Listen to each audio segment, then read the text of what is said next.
చైతన్య రథం వీక్షకులకు స్వాగతం, నమస్కారం. 48 ఏళ్ల క్రితం దేశంలో పేదరికం, నిరక్షరాస్యత ప్రస్తుతానికంటే పలు రెట్లు ఎక్కువగా ఉండేది. అయినా 1977లో జరిగిన సార్వత్రిక ఎన్నికల్లో ప్రజాస్వామ్య చైతన్యంతో ఎమర్జెన్సీ ముసుగులో 2 ఏళ్ల పాటు అప్పటి ఇందిరాగాంధీ కనుసన్నల్లో 2 ఏళ్ల పాటు సాగిన అప్రజాస్వామిక విధానాలకు వ్యతిరేకంగా ప్రజలు తీర్పునిచ్చారు. ఆ విధంగా 30 ఏళ్ల స్వతంత్ర భారతంలో కేంద్రంలో మొదటిసారిగా కాంగ్రెసేతర ప్రభుత్వం అధికారంలోకి వచ్చింది. తన ఓటమికి ఇందిరాగాంధీ ప్రజల్ని తప్పుపట్టలేదు. ఇందిరాగాంధీ హత్యానంతరం 1984లో జరిగిన లోక్సభ ఎన్నికల్లో నభూతో నా భవిష్యత్ అనే రీతిలో రాజీవ్ గాంధీ 400కు పైగా లోక్సభ సీట్లతో ప్రధాని అయ్యారు. అనంతరం గాడి తప్పి 1989లో ఓటమి చెందారు. ఆయన కూడా ప్రజల్ని వెన్నుపోటుదారులని దూషించలేదు. 1996, 1999లో 2 సార్లు ముఖ్యమంత్రి అయ్యి పలు సంక్షేమ అభివృద్ధి కార్యక్రమాలు అమలు చేసి తెలుగు జాతి ఆత్మవిశ్వాసాన్ని ఎంతగానో ఇనుమడింపజేసిన నారా చంద్రబాబు నాయుడు 2004లో ఓటమిని చవిచూశారు. తెలుగు జాతి ఆత్మ గౌరవాన్ని ప్రతిష్ఠింపజేసిన తెలుగుదేశం పార్టీ వ్యవస్థాపకులు స్వర్గీయ ఎన్టీ రామారావు 2 సార్లు ముఖ్యమంత్రిగా చేసి మూడోసారి 1989లో అధికారానికి దూరమయ్యారు. 1998 నుంచి 6 ఏళ్ల పాటు ప్రధానిగా దేశంలో మౌలిక సదుపాయం కల్పనలో విప్లవాత్మక మార్పులు తెచ్చి అంతర్జాతీయ వ్యవహారాల్లో దేశ ప్రతిష్టను ఇనుమడింపజేసిన అప్పటి ప్రధాని అటల్ బిహారీ వాజ్పేయి 2004లో ప్రజాదరణకు దూరమయ్యారు. వారంతా ప్రజా తీర్పునకు శిరస్సు వంచారు, కానీ ఓటర్లను తప్పుపట్టలేదు. అయితే మాజీ ముఖ్యమంత్రి జగన్మోహన్ రెడ్డి రూటే వేరు కదా.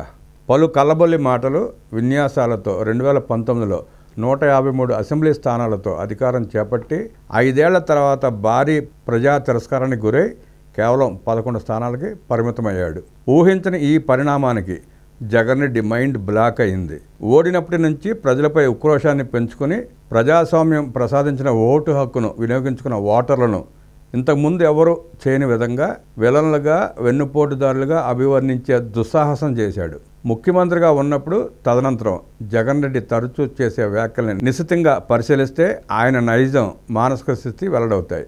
ఆయన పదే పదే వల్లెవేసే మాట, 5 ఏళ్లు అధికారంలో ఉన్నప్పుడు 2,70,000 కోట్ల ప్రభుత్వ ధనాన్ని డీబీటీ ద్వారా పలు వర్గాలకు బదిలీ చేశాను. ఈ వితరణ తనకెంతగానో లాభించి 2024లో తనకు మరోసారి ముఖ్యమంత్రి పీఠంపై కూర్చోబెడుతుందని జగన్ రెడ్డి బలంగా నమ్మాడు. ఈ నేపథ్యంలోనే 500 కోట్ల ప్రజాధనంతో విశాఖ సముద్ర తీరంలో తన కుటుంబం కోసం ఒక విశాల సౌధాన్ని నిర్మించుకున్నాడు. అయితే 5 ఏళ్లు జగన్ రెడ్డి నిజస్వరూపాన్ని అకలింపు చేసుకున్న ప్రజలు ఆయన కోరుకున్న 2వ ఛాన్స్ని స్పష్టంగా నో అని చెప్పారు. దాంతో మతి భ్రమించి జగన్ రెడ్డి ప్రస్తుతం ఎక్కువగా బెంగళూరు ప్యాలెస్లోనే ఉంటున్నాడు. ఈ జగన్ రెడ్డి ఉదంతంతో విశ్లేషించాల్సిన విషయం ఏంటంటే, తామెన్నుకున్న ప్రభుత్వం నుంచి ప్రజలు ఏమి ఆశిస్తారు, అదే ప్రజలు 5 ఏళ్ల తర్వాత వారిని ఎందుకు తిరస్కరిస్తారు. ఆ విధంగా తిరస్కారానికి గురైన జగన్ రెడ్డి ప్రజల కాలర్లు పట్టుకుని 2,70,000 కోట్లు మీ చేతుల్లో పెట్టినా ఎందుకు నాకు వెన్నుపోటు పొడిచారు అని అడుగుతున్నాడు. క్లుప్తంగా ప్రజలకేం కావాలి అన్నది ప్రధాన ప్రశ్న. 1977లో ఇందిరాగాంధీకి వ్యతిరేకంగాను, 2024లో జగన్ రెడ్డికి వ్యతిరేకంగాను ప్రజలిచ్చిన తీర్పులో ఎంతో సామీప్యం ఉంది. వారిరువురు తాము పేద ప్రజల హృదయ సామ్రాట్లమని, తామేం చేసినా చెల్లుతుందని గట్టిగా విశ్వసించారు. డాక్టర్ అంబేద్కర్ విరచిత పవిత్ర భారత రాజ్యాంగాన్ని యథేచ్ఛగా ఉల్లంఘించారు. తామేం చేసినా చెల్లుతుందనే అహంకారంతో అధికార వ్యవస్థలన్నిటినీ స్వార్థ ప్రయోజనాలకు దురుపయోగం చేశారు. ఈ ధోరణిలో భాగంగానే పేదల పేరుతో తాను నడిపిన బటన్ నొక్కుడు వ్యవహారం తాను పాల్పడ్డ బొక్కుడు నిర్వాకాలని మరుగున పడేస్తుందని జగన్ రెడ్డి ప్రగాఢ నమ్మిక. ఈ స్ఫూర్తితో రాష్ట్రంలో అందిన కాడికి దోపిడీకి దారులు తీశారు. మద్యం విక్రయాల నుంచి పేదల ఇళ్ల నిర్మాణం వరకు, చివరికి పవిత్ర తిరుపతి లడ్డూలు కూడా జగన్ రెడ్డికి అక్రమ ఆదాయ వనరులుగా మారాయి. విలువైన ప్రకృతి వనరులు, మట్టి, ఇసుక, ఖనిజాలు, ప్రభుత్వ భూములు, అడవులు జగన్ రెడ్డి ఆయన అనుచరుల ఖజానాకు సోపానాలయ్యాయి. వ్యాపారస్తులు పెట్టుబడిదారులను కూడా పీల్చి పిండి చేసి రాష్ట్రం వదిలిపోయేలా, పారిపోయేలా చేశారు. తమ ఖజానాలు నిండి పొంగి పొరలే కొద్దీ మాజీ ముఖ్యమంత్రి జగన్ రెడ్డి రాజకీయ వికృత క్రీడకు తెరతీశారు. రాజకీయ ప్రత్యర్థుల స్వేచ్ఛా స్వాతంత్రాలని హరించి వారిని భయభ్రాంతులు చేయడానికి ప్రభుత్వ యంత్రాంగాన్ని అడ్డగోలుగా దుర్వినియోగం చేశారు. 4 దశాబ్దాలకు పైగా ప్రజా జీవితంలో ఉంటూ 14 ఏళ్లు ముఖ్యమంత్రిగా చేసిన నారా చంద్రబాబు నాయుడిని కుయుక్తులతో జైలు పాలు చేయడంతో జగన్ రెడ్డి రాజకీయ వికృత క్రీడ పరాకాష్ఠకు చేరుకుంది. ఈ తీరున రాష్ట్రంలో మున్నెన్నడూ లేని విధంగా భయాందోళనకర వాతావరణం నెలకొంది. ప్రజా జీవితంతో పాటు రాజకీయాల్లో ఒక దుష్ట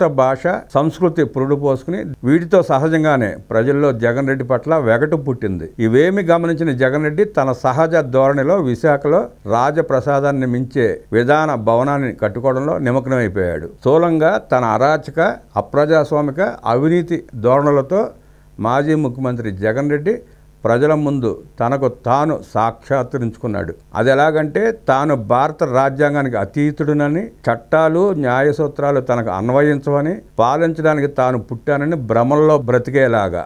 దీంతో పాటు ప్రజల పట్ల తనకున్న చౌకబారు అభిప్రాయాలను కూడా బయటపెట్టుకున్నాడు. నేడు గడవడానికి ప్రజల చేతుల్లో కాస్త డబ్బు పడేస్తే వారు దేనిని పట్టించుకోరని, తమ భవిష్యత్తు పిల్లల భవిష్యత్తు గురించి ప్రజలు ఆలోచించరని, రాజ్యాంగ ప్రసాదిత ప్రాథమిక హక్కులైన స్వేచ్ఛ స్వతంత్రాలు వారికి పట్టవని, నియమ నిబంధనలతో కూడిన రుజుపాలన పట్ల ప్రజలకు ఆసక్తి ఉండదని జగన్ రెడ్డి బలమైన విశ్వాసం.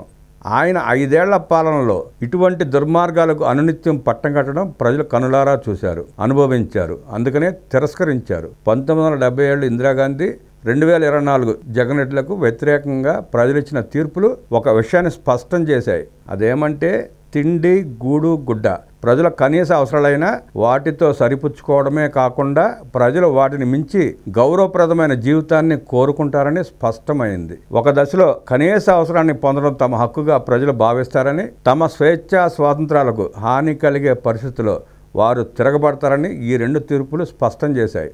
దీంతోపాటు పాలకుల నుంచి మంచి భాష, మంచి నడవడిక, మంచి పాలనను ప్రజలు ఆశిస్తారని, దైనందిన జీవన విషయాల్లో తలమునకలై ఉన్న ప్రజలు ప్రతిరోజు వీటిని గమనిస్తారని, వారి అంచనాలకు విరుద్ధంగా పాలకులు నడిస్తే వారిపై ప్రజలు ప్రజాస్వామిక రీతిలో తిరగబడతారని కూడా ఆ తీర్పులు స్పష్టం చేశాయి. ప్రజాభిప్రాయాలు, ఆశలు, ఆశయాలకు అనుగుణంగా నడుచుకుంటే జగన్మోహన్ రెడ్డి జగన్ రెడ్డిలా ఎలా అవుతాడు? ఆయన పుట్టుక పెరిగిన నేపథ్యం జగన్ రెడ్డిలోని ప్రజాస్వామ్య ప్రజా వ్యతిరేక తీరుకు బలమైన పునాదులు వేసి సుసంపన్నం చేశాయి. వీటి పర్యవసానమే 5 ఏళ్ల పాటు జనాన్ని గాయపరిచిన జగన్ పోటు, ప్రజాస్వామ్య విలువలు, ప్రజాభిష్టాలకు వ్యతిరేకంగా వ్యవహరించిన మాజీ ముఖ్యమంత్రి జగన్ రెడ్డి నిజమైన వెన్నుపోటుదారుడు.